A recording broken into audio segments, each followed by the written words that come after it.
Shaquille? Did you see that? Why would somebody do that?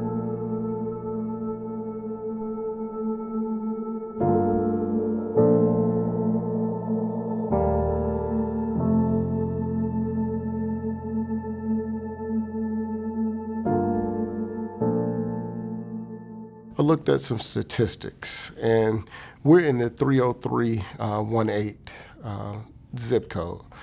And in that zip code, it showed that 30% of the state's prison population was comprised of that one area. So that was alarming to me.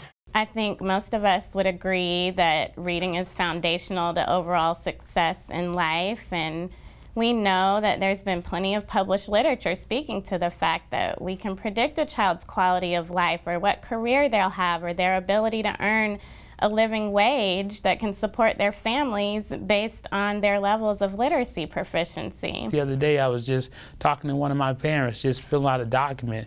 I realized that she has challenges with literacy. I saw that we had a lot of children, especially children of color, entering into special education. I felt like there's a lot of disproportionality was going on.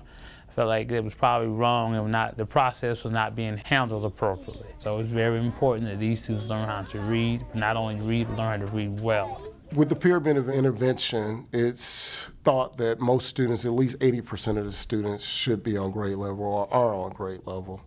But we find out that that's not the case. It's the exact opposite, that only about 20% of the students are proficient in language and literacy. We found that, science can't happen, math can't happen, social studies can't happen without literacy. We have always looked at our testing grades, and those are grades 3, 4, and 5 with our new Georgia milestones. But we found out that these are just patches.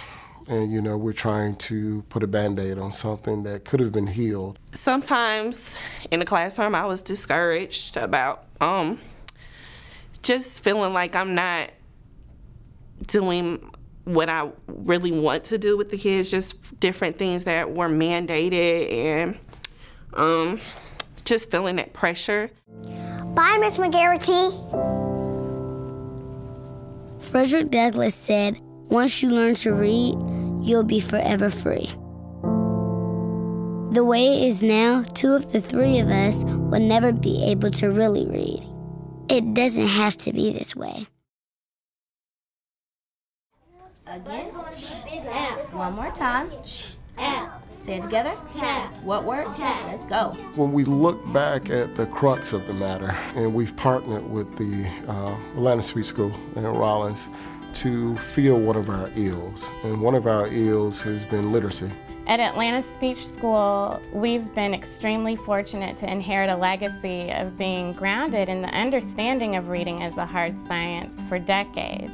We've served children in our Wardlaw School for children with dyslexia and other language-based learning disabilities based on the science of lead reading and brain researchers by translating this hard science into best practices for teaching children to read. So through our work of the Rollins Center for Language and Literacy, we're able to kind of fine-tune these scientifically based practices that are pervasive throughout our own Wardlaw School and apply them in a practical and generalizable way with partner schools in other settings so that we have this critical mass of learners and educators benefiting from the very science that we're implementing every day. Along with the Rollins Center, I think we have found some of those solutions in knowing that there's an exact science to the reading brain. To effectively and consistently approach this work through sort of an interconnected lens, we developed a research-based framework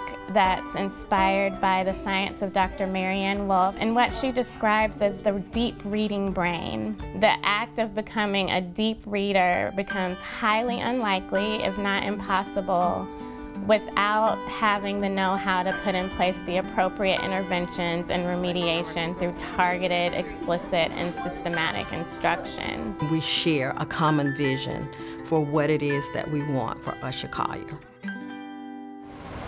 Good morning. In other schools, if kids are constant discipline problems, then they may be suspended. But here, we set up perimeters so those students can stay here, because ultimately, if they're not here in the building, they can't learn. You never know how that child's evening was. So I try to keep my teachers there at the forefront of that. And we try to feel those needs and know sometimes that acting out is in a direct response to the things that are happening at home. And so we try to give a prescription to those things rather than a consequence to an action. The Chinese symbol for active listening is images that encompass the need for open ears, open eyes, undivided attention, an open mind, and an open heart. Nowhere in it do we find evidence of a closed mouth. Listening isn't about the act of being quiet or silencing children's voices. It's about tuning in to those around us, and when that happens, the result is that being quiet naturally happens. Silence is not the key, and they have a lot to say. So it's incumbent upon us as educators to give them that voice, but give them that voice with a rich vocabulary and a way of actually articulating your innermost feelings and your thoughts. And we've now created a voice for those students, and it has quelled and greatly reduced our discipline referrals. A lot of our students, we can't control how they come to us, but we can control what takes place in the time that's given to us, changing their trajectory. The way I feel every day. Every day. Happy, sometimes mad, and safe, because I got Mr. Parker.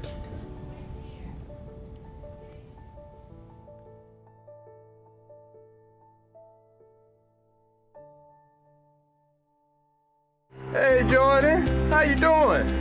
Good. Good.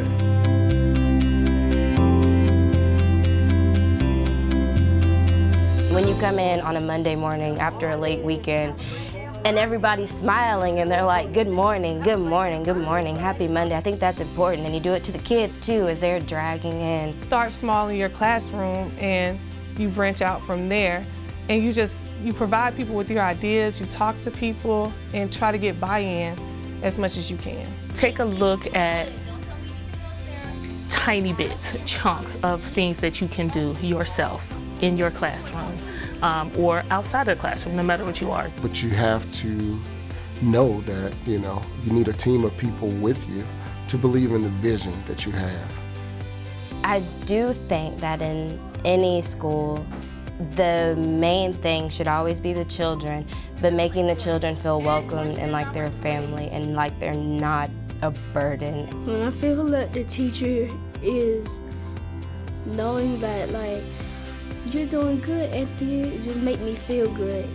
It make me feel like I'm really getting money, but in another way. And just do what you do authentically. So, yeah. Make the school worldwide.